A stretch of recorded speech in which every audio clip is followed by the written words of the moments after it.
এই পাতারে আমি যেখানে দেখি সেখান থেকে না ঘপাত কইরা তুইলা নিয়ে আসি। মন খারাপ কইরা আর কি হবে বলো, প্রকৃতি যেমন সেজে গুজা উঠছে, কিন্তু আমার মাথার চুলের যা অবস্থা সে তো দিনকে দিন ঝরেই যাচ্ছে। আর মন তো এমনিই খারাপ হবে বলো, চকলেট ডে, তার উপরে চকলেট দেওয়ার লোক নেই। যাই হোক, সকালবেলায় আমাদের মাছ কুটুনি কাকিমা বসে গেছে টিয়া বড় একটা রুই মাছ নিয়ে মাছ কাটার জন্য।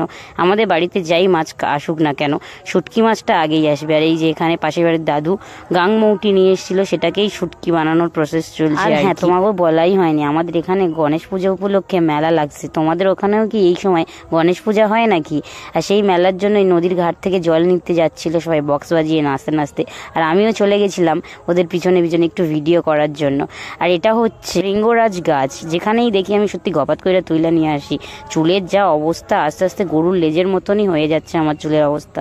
একটু তুলসী পাতা অ্যালোভেরার সাথে নাকি বেটে লাগালে মাথার চুলটা অনেকটা ভালো হয়, জানি না, দেখা যাক কি হয়। দেখা হবে নতুন আর একটা ভিডিওতে।